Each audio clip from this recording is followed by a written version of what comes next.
parcours, mon histoire.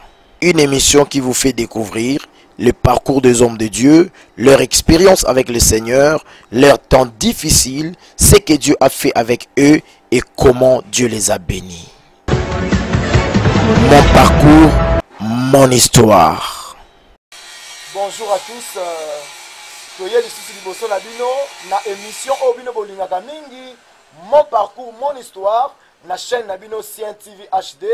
To encourager bino déjà à kobanda ko s'abonner. Abonnez-vous massivement et partagez le lien na bande ko ebele pour que bazala édifier. Kaka ndenge toyebisaka bino tokendaka kokundola bino basali ya nzambe oyo baza na expérience ya malamu, expérience ya makasi mpona koede bino na oyo etali ba ministère na bino pe na oyo etali ba vie na bino. Aujourd'hui par la grâce de Dieu toyambi mosali ya nzambe oyo boko découvrir dans quelques minutes pour découvrir oyo ezali expérience na ye pe ekoka ko édifier biso à travers nos vies et nos ministères. L'homme de Dieu, bonjour. Bonjour apôtre Gédéon. Bonne santé, bonne libota. Oui, santé très bien. Et grâce, Dieu fait grâce. Amen. Dieu fait grâce. Bazana posa koyeba tozana nani mosali ya nzambe oto yambi kombo na ye et après ça ba information sur lui. OK, comme on ngai évêque Denis Grace Sakameso. Naza pasteur visionnaire et église Mission Vie Abondante, cité de l'adoption. Ils sont situés na Yolo Sud. Yolo Sud, direction Kimwenza, et juste à côté un ici marqueur pour Bandeko Baebi, Yolo très bien.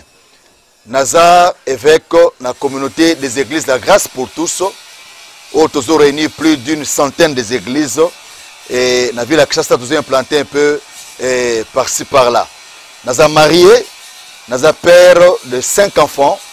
Et na pamboli mo nanga liboso l'aîné ou auti ko prédoté déjà na katia dimanche passé et na pamboli ba nanga noso Dieu m'a fait grâce de ne pas avoir bana mike je crois suka kanda mwana muke na ngolo nzambe na kolisi bana mikolo na mulimo pe na nzoto et puis na pamboli pe ba fidèle nangai o bazokola nanga. Dieu m'a fait encore grâce à Porte Gédéon d'avoir 4 fidèles on a 4 mango 2 couples ba pasteurs.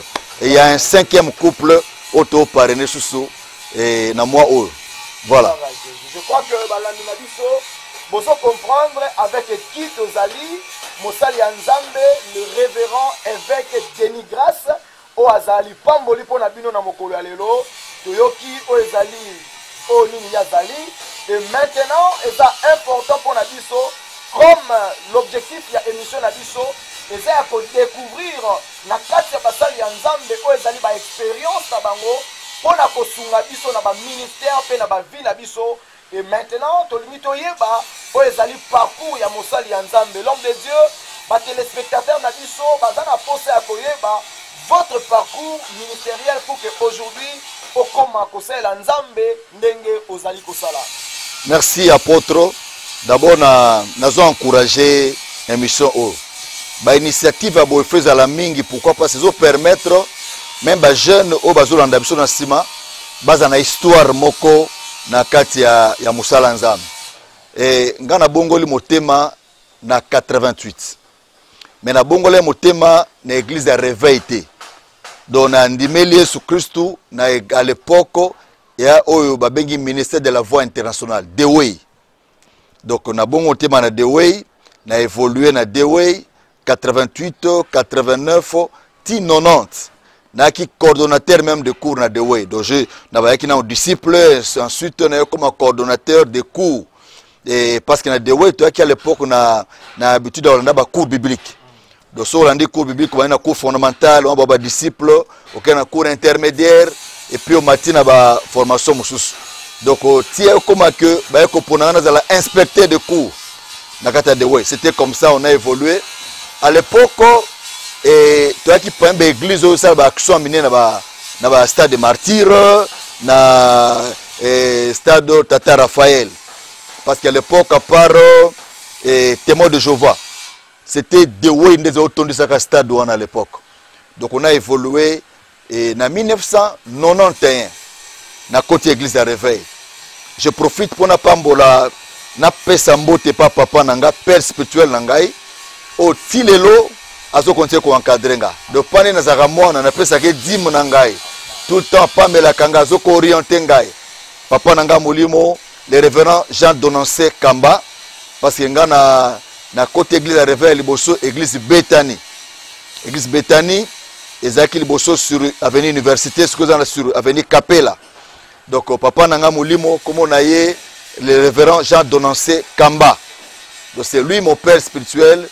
Il ne fuit pas mon père spirituel. Il est mon père spirituel. Donc tilelo so na kola pambolinga na kimama na makonae na pesi dim nangai. So il kambozali c'est lui qui me gère et qui m'oriente dans les ministères. Donc c'est ça un peu.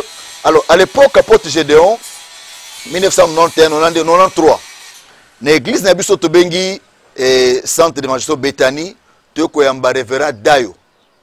Révérend Dayo oaza visionné à église film na Matonge. Révérend Dayo à l'époque qui na cadre en mission. Révérend Dayo, révérend Wakawa à l'époque biso to yamba ka ba on a Kishasa. Donc ba cours révérend Dayo tango bandaka biso la première promotion il y a ainsi biblique parole de foi. Ozaki kokamana révérend Dayo Wakawa na bas na bango ba ki ko missionnaire. À l'époque chapelle des vainqueurs na fungwamité et église be film na fungwamité. De Tolanda formation titi une église na biso wana to évoluer et na restoté mo ba étape mosusu. On a évolué, j'étais encore frère na carte église pour ne pas dire serviteur, j'étais frère. Donc on a ba formation à protocole là tangu nzamba comme benganga na omeka ko lubana papa tana monibo. Tana monibo.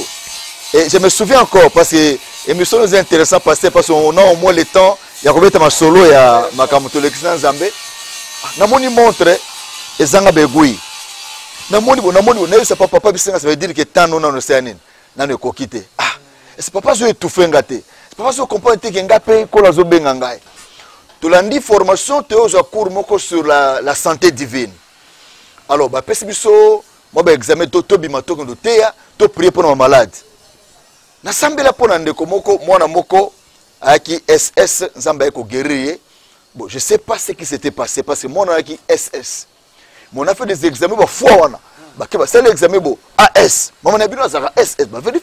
Bon, au moins, toi, c'est l'école médecine, que S sera difficile pour Koufa. Moi, on a la SS, mais c'est difficile que mon SS a comme AS. Pour moi, c'était un miracle. Je sais que nous avons utilisé ça. Et puis, ce courage, moi, je suis Koufi. Tu sais, maman, je suis en kimia. Tu as prié pour moi. Telemise bembe akoi telemise bembe zel wana elona sepelaka ba zel nzala ya autorité spirituelle na biso to mona nzamba o utiliser biso nzala wana posa wana mais malheureusement toi qui na nzala mingi ya parole te kaka ya likabo or eloko lingaki pesa so qui c'était la parole à l'époque. Alors à l'époque zel wana eutaki à partir ya Dewey. Parce que Dewey et qui na o bien ambassadeur. C'est ba obimisa biso bokete ya sangomala pendant une année bozongi tout ça et puis il faut nzamba utiliser bino bozokende. Alors zel wana kokota ka porte à porte tonga tout abo lekesika moko boye bilembo tikali nzamba utiliser bino zel wana na ki na kata makambo ya réveil. On a réveil au monde ba comme tout fait grâce, ba tout fait grâce. Mais to yene eloko moko to kuta na réveil ba langue ya ba kakakakaka. Besoin de tourner la langue moko raba chandara ba kotoria ba broda parce que là vous nous apprenez au moins il faut langue couler, il faut tout ça. Donc c'était un peu moins particularité wana et j'ai évolué comme ça et comme na tango moko on était obligé tout le monde était étouffant tout bimana cousin nanga moko que je salue en passant l'apôtre Clément Kaous. C'est mon grand frère, c'est mon coach également à l'époque parce que il y a qui infirme. Nzamba saki miraka tambola. Bikaka na yolo ba bien maître yorgo do yaki maître ya box na yolo wana et puis na ba kisi ya bitumba ozo monde siko bongole motema yesu et au travers na ye ngana yolanda sima nene na côté la de way. Alors et avant cela il y a comme au kata suma biloko biloko tout ça to moko to makamususu do temps ngana ye zamba zo nga pa en Égypte. C'est ainsi que dans le domaine de Makamamulili, na rabena eloko koloba. Maintenant, na po moko na linga ko témoigner Satan te. Jamais. Donc na bolimbi sangai bande kozo na ngai na kana be za vinanga. Na ngate mutale kamona Satan zana nguya ana ba parti bona bo. Satan bi kabola. On n'a pas besoin de yeba makambo Satan, on a besoin de yeba Christ. Amen. Il y a témoigner l'expérience que Christ a fait avec nous. Il m'a transformé mon grand frère et on s'est converti à Vanga et au bébé ça va panta comme ça on a mabé babilo comme chouchou ya malamute. Je crois qu'au fur et à mesure nous passer dans tando oyo to redécouvrir makambo chouchou et ce qui a fait que erand nga moi mur dans le domaine de la délivrance. On a évolué bref apôtre et comme que tout tika na papa nam to compter makambo porte à porte ba eko découvrir biso na prophète moko un prophète mais afane ne lobate c'est-à-dire ya on azo komeka ko beta c'était pa ba sali muso nzambe ministère est bien mais ministère don il faut to comprendre que mutusu ana don mais il s'est dit ministre. Pourquoi? Peut-être parce que don mo zo agir na kati na le ministère c'est autre chose. C'est comme aujourd'hui on a des prophètes qui se disent prophètes mais qui ont sont des prophètes qui ont don. Le prophète il y a ministère. Parce que je donne un exemple apôtre, je ne suis pas prophète mais j'ai évolué dans un milieu de prophètes. Ce n'est pas le fait de faire la parole de connaissance qu'on devient prophète. Ce n'est pas le fait de faire la vision qu'on devient prophète. Le ministère prophétique c'est tout un tas de choses na kati.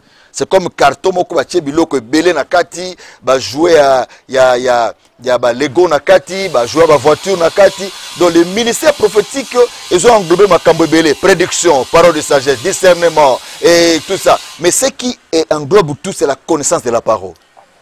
Mais aujourd'hui, l'église de Corinthe a un sérieux problème à cause d'un don, la prophétie.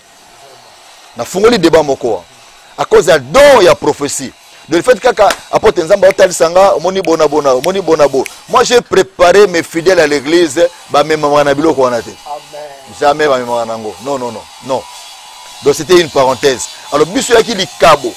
Cousin ngana do ya miracle ba tomba délivrance. Biso mondeke to yebi Nzambe nenengwa. Malheureusement tant to côté maman Nzambe siko na bozindo biloko mo osela ngo susute. Donc so na ye fona sentir que on se simbi apôtre nengaza.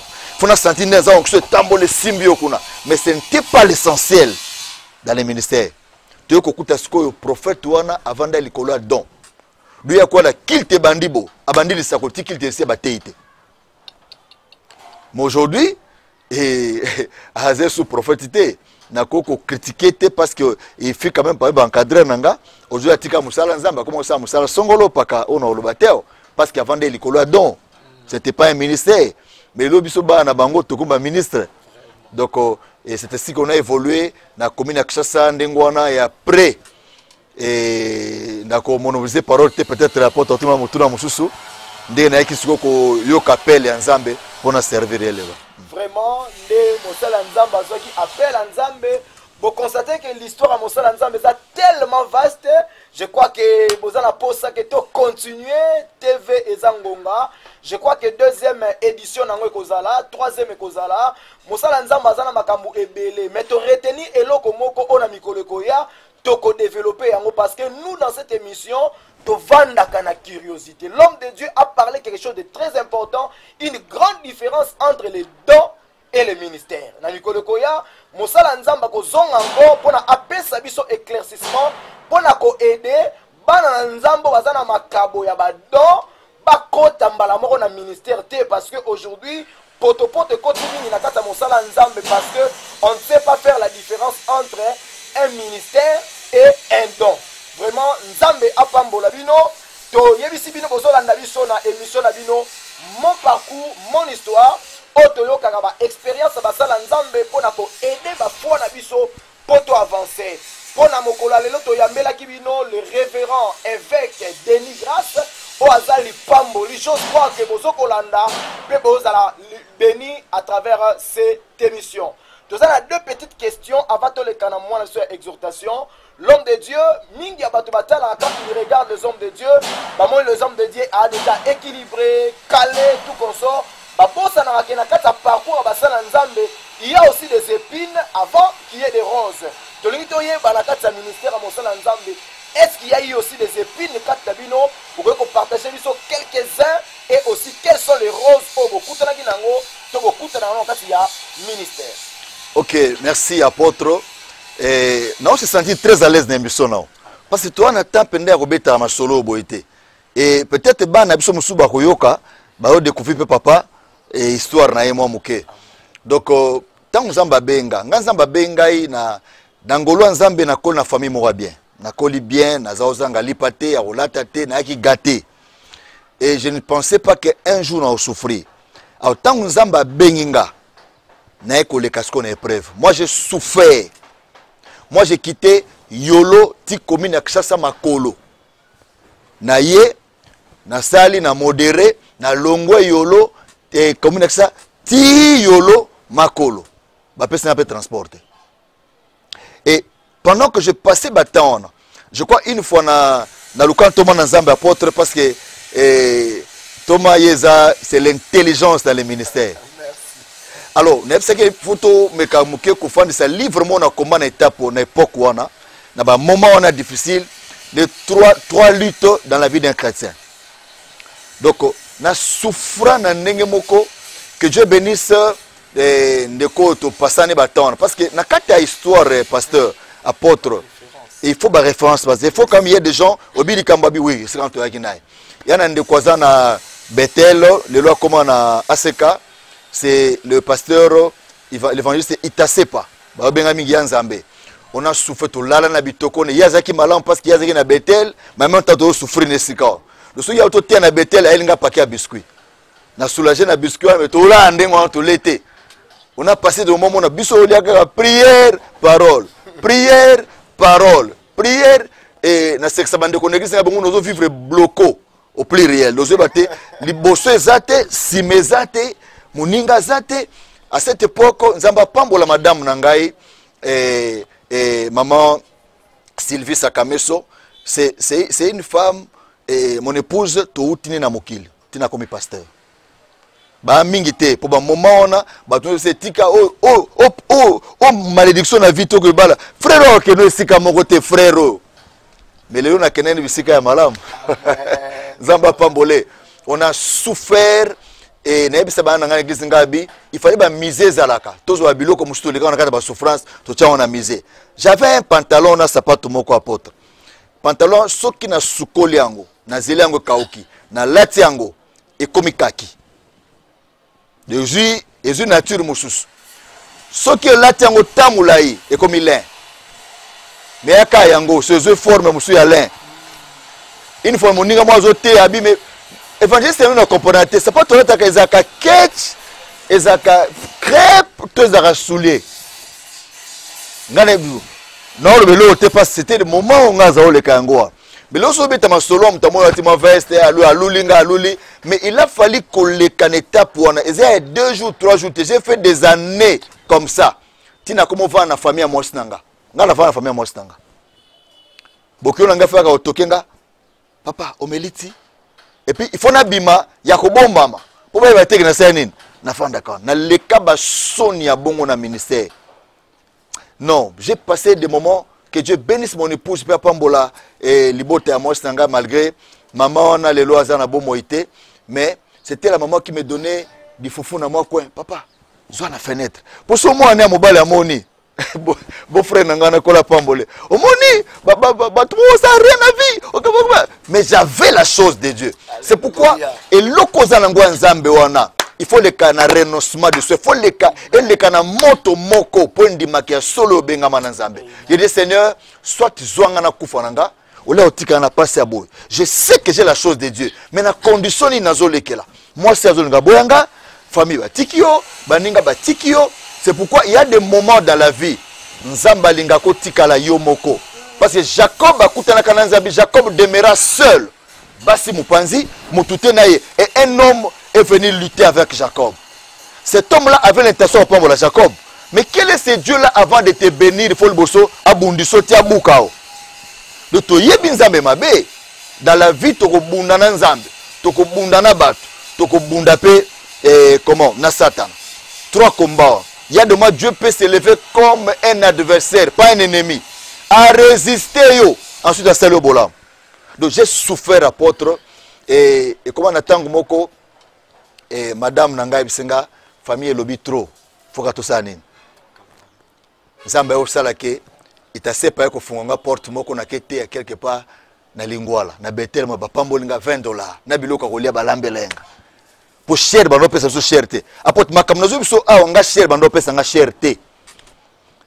Que Dieu bénisse les révérends pasteur Samson toi qui n'est pas lobby moi c'est sanga papa to lingio minga bise mon mobile nao akamuninga na ngate malgré l'autre sika moto ki sa musa nzambe sika moto okuta ba milliers moko ba conscience ya mbabiso mais akamuninga na ngate tango azo te ya biso to vana na ba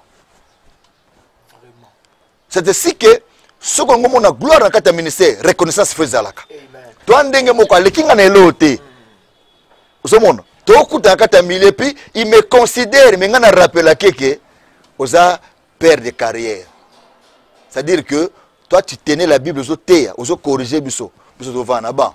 Ngaba kamataka ba kaba délivrance ba okotselanga kuna ba kaba malade ba okotselanga mais cher na ole kana cherté mais lo cher tout le monde ole kana cher ya moko ya mama be koti toma do cher panangezaki ndoto ke ya ole kana cher. C'est ce que Nzambe yako benga biso ndengwana ndenge ya porte habito mais quand développer makamususu na profondeur après mais tant que la bengi biso ça n'a pas été facile et lelo et dans la leçon moko dans les ministères il faut la patience. Patience. Nyoso okuta nango zala patient ce qui nzamba bengo ngalelo patience et futanga. Musoga otala condition de vie na vivre nango a ondimate ki ba réalité na leka ki yango wana. Dieu m'a béni et il continue à me bénir et je continue à être patient. Un ministère où ils ont éprouvé n'engwana ba bio zala mingi te toma. Ba biming to mona ya pe et causer na makambe belé où ils ont senga vraiment ba mission bo zalaka. To parti ba expérience na biso po sunga bande ko mususu ba koza persévérant na kata ministère. Muto ya na lutombo lelo alinga simba 10 francs lelo. Foi mataka toma. Et nzamba récompensation par rapport à foi. Dimanche fois toma ko kabeli $50,000. Mais foi mutu musuko la mutu fa zo na ba $10. Mais biso zote ya kan ndenge moto sambela kan ndenge moko. Osomona. Donc c'est ainsi que nzamba gérera biso. Faut la patience ngana za fruit à patience. Fruit à patience et tilelo na komona ke ministère za bien. Mais ça bien mais tokona moi éducation moko, tokona moi bandenge moko kozala parce que Dieu on est passé par l'école de Dieu pour tous aller. Amen. La patience est important. J'ose croire que baye kolito bananzambe bozo zala édifier pe enseigner à travers l'expérience ya mosali nzambe. Et maintenant tout le kana un temps ya exhortation au mosali nzambe non seulement à kopesa biso batoli mais à kopesa biso ba orientation à travers la parole de Dieu. Parce que même Jésus-Christ, quand les disciples opéraient des miracles, Jésus était derrière la parole pour na kosala bolamu. Raison pour laquelle bongisa kae bongisa Bible na yo pour na koyoka liloba na nzambe pendant ces temps na kombo na Yesu. Gloire au Seigneur. Merci apôtre. Et d'abord na lobela bande ko bazula nangai message ngana véhicule ka message ngana teaka je prêche sur l'adoption. Et na constaté le komoko babiloko zaki ba message comment ben l'élément de base du christianisme mais négligé lelo. C'est ce qui cause même que ba ma bébélé koti na kati ya makamanzam. Oh lelo même combat spirituel et pengusi batu. Bon limbi sanga pengusi batu pourquoi parce que ba vandi likolo ya doctrine te nenge sengeli. Il y a des enseignements aux alibanda qui mettent même en question l'œuvre de la croix. Donc moi j'ai toujours dit dans un message d'adoption, na la place du combat spirituel. Parce que le combat spirituel c'est tout un art apôtre. Le savoir combattre. Il y a bilo mususu toko bundisate. Il y a ba droit na biso. Il y a bilo mususu o za ba privilège ba droit na biso ba nzambe photo parce que la foi doit marcher avec la conscience Thomas. Et les loba tumi va vendre na kata combat soko yebo mona ki avandi kwa lilobate. La foi ezota na kata liloba, la connaissance de la parole ezo produit foi na kata na biso. Mais cette foi là doit être accompagnée avec la conscience. Alors, je prêche sur l'adoption. L'adoption c'est quoi? Par rapport à la définition d'adoption, c'est prendre la place du fils. Considérer quelqu'un comme un fils. C'est ça l'adoption. Et le christianisme est basé sur l'adoption, apôtre. Nzambe azo kombisa biso bana na ye avant koma kosanini kosana biso longo. Le temps yambaka Yesu Masia, il dit à tous ceux qui l'ont reçu, il leur a donné le droit. Il leur a donné le droit, le pouvoir de devenir enfants de Dieu. Mais le problème est tant comme moi dans Nzambe wana, lesquels sont nés non pas par la volonté de la chair ou du sang, mais ils sont nés par la volonté de la parole, par la volonté de l'esprit. Et quand on devient enfant de Dieu, au comme moi dans Nzambe, il y a des privilèges, des bénéfices. J'aime l'adoption. Que Dieu bénisse tous les enfants d'adoption. Parce que dans l'église, on a fils d'adoption. Et on a fils d'adoption. Nous vivons la gloire de l'adoption. Moi, 3 minutes d'exhortation, gloire et adoption qui accompagnent, ce qu'on comprend le message. Je prends l'exemple à Moïse. Exode chapitre 2. Pour ne pas faire une longue lecture. Exode chapitre 2 à partir du verset 1er.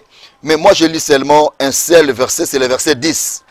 Quand il grandit, il amena à la fille de Pharaon. Et il fit un fils pour elle. Elle l'appela Moshe. Car dit-elle, je l'ai tiré des eaux. L'adoption. Thomas Gédéon. Moïse a collé na libota moko ba esclave. Maluka ko za l'esclave te. Papa botier esclave, maman botier esclave. C'est que nenga botami aza les esclave. Maluka ngote. Opona famille ya obota matene ngo za wana. Ti oya okuta libota ona na ba condition nango.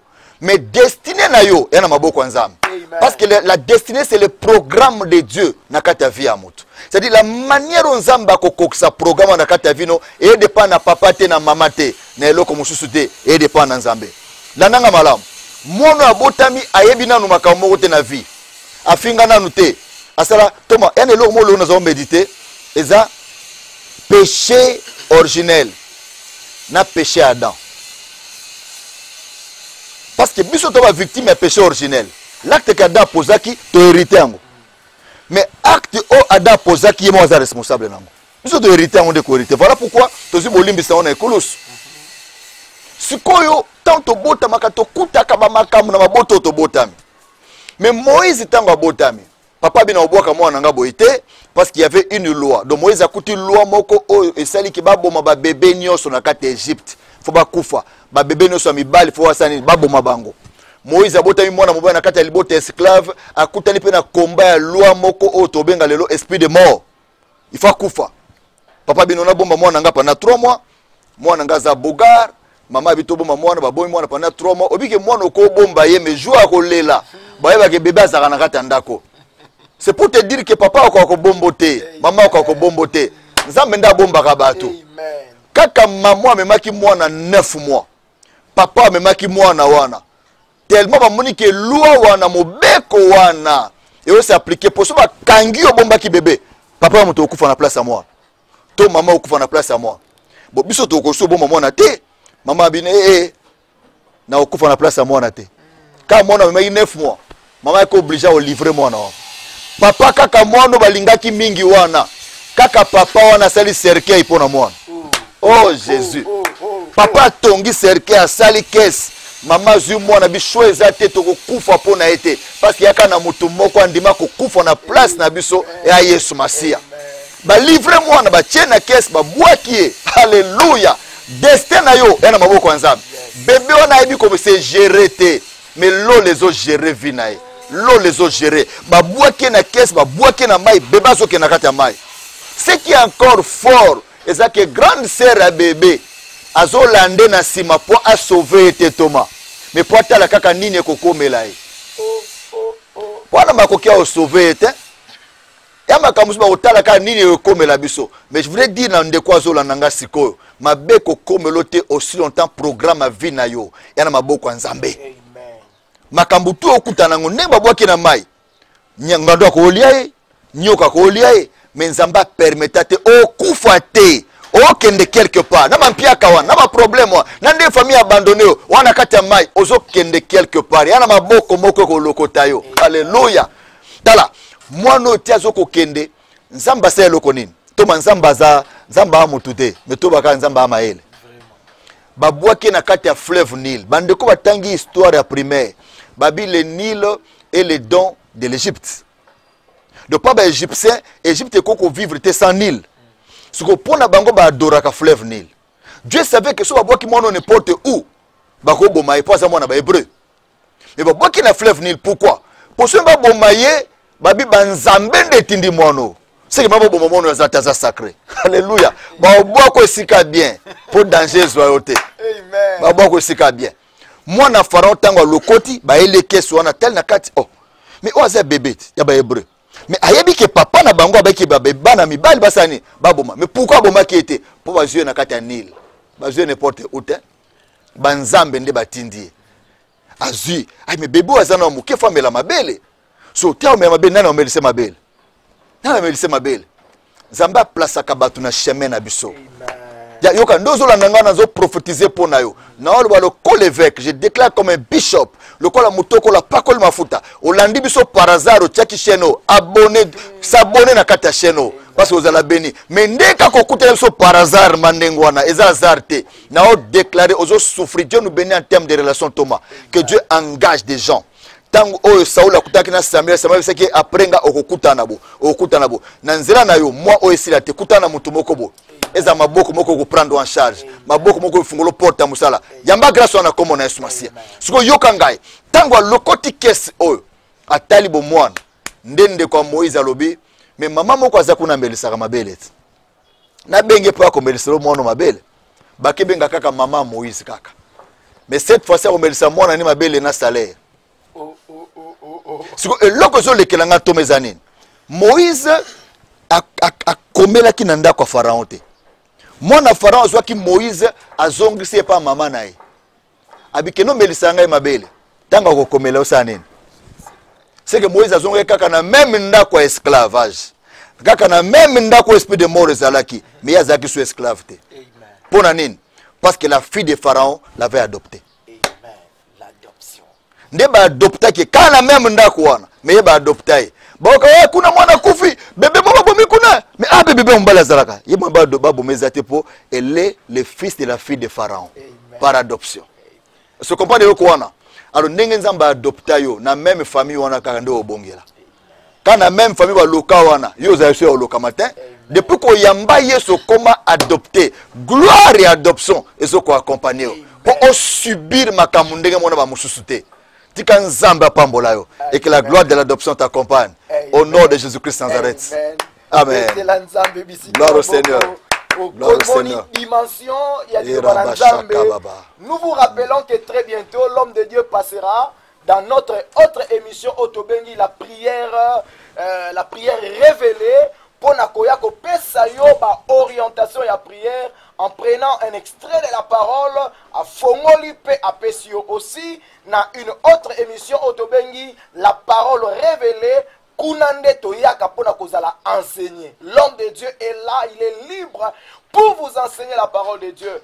Abonnez-vous massivement à la chaîne Nabino, partagez le lien. Ozana ndeko oyo ligarami, olobara meilleur ami ba kabola na bilo ramalamu. Partagez la bango émission oyo balanda yango pe bazala édifier na kombo na Yesu. Amen. Amen. OK, to komi na tango oyo bato ebele bazolanda biso mitema na bango ezobeta bana posa koyeba bako atteindre mosala nzambe lolenge nini. L'homme de Dieu na ebandeli ayebisaki biso le nom de l'église, ayebisaki biso l'endroit où l'église ezali, ako rappeler biso emplacement ya église bisika ezali, ba RO ya yambaka, ba R ya culte pe numéro ya téléphone oyoyo ekosunga biso pote bako contacter mosala nzambe. Merci beaucoup. Et pour mandeko balandi biso nazo rappeler comme nangai et ça dépend de obenga parce que biso monaka soko bengi évêque en anglais na français soko bengi bishop et en anglais ça dépend de obenga même obenga pasteur na pasteur na évêque par rapport yande nazo diriger ba pasteur ba ordonanga évêque et pas ya papa na biso et patriarche Nkelani on a la fierté autant comme on a épée ya kozala ordonné par ye. Alors comme on ngai évêque Sakameso Denis Grace. Église, nous dirigeons l'église Mission Vie Abondante, Cité de l'Adoption. Ils sont à Yolo Sud. Ceux qui sont à Victoire, aujourd'hui, taxi Oekendaka Kimwenza Yolo Ezo. Avant, comme on a Ezo, et au Tuni Avenue Dika numéro 1, pendant Mounene Zawana, Bakoma Église Mission Vie Abondante. Et c'est là où tu fonctionnes tu priaka mercredi, vendredi et dimanche. Et chaque mercredi on a vendredi na yambaka. Numéro nanga contact zali plus 243 89 24 3097. Vodacom ezali 082 4999. Ba numéro nanga contact yango wana soko contacter biso tokozanga te kosungo na problème okokuza nango. Zamba pambola bino na pamboli bana nyonso a mission vie abondante. Ba fils na ba fille d'adoption nyonso na pamboli bino na pamboli maman Denis grâce à Kameso na pamboli bana nga nyonso grâce à Nzambe zali kona bino na kombo na Jésus Christ kola pambola Elohim kola pambola Jésus kola pambola divine Shekina kola pambola Delcis à Kameso. J'aime bien mes enfants. Amen. L'homme de Dieu, il y a une petite question, il y a curiosité et yelingai. Parce que ça, non seulement bazarana pour na koyoka, non seulement bazarana pour na kolanda, mais nzamba tia bango kati na bango semence wana ya ba Joseph d'Arimathée. Azana privé, bat bayebi ete, mais ya na objectif ya ko soutenir ezali ba ministère basala nzambe. Parce que bato bazali banda, comment est-ce que bako apporter leur soutien na kati ya ministère pe vision non parce que kolanda yo na parcours d'ailleurs, on sent réellement que vous avez une très grande vision. Or, quand il y a une grande vision, on a aussi besoin d'une grande provision. Bato bazana Kinshasa, RDC, à travers Mobile Money, ozana communiquer bango, to bato bazali banda, bako contacter comment pour que ba ko soutenir ezali lonto mozo sala musala ya pasi ozo memela yo ezali ba succès na kati ya venir à ministère. OK, déjà ba numéro na biso to pesi wana 089 24 30 97. Ils ont un compte déjà. Et il y a Orange Money.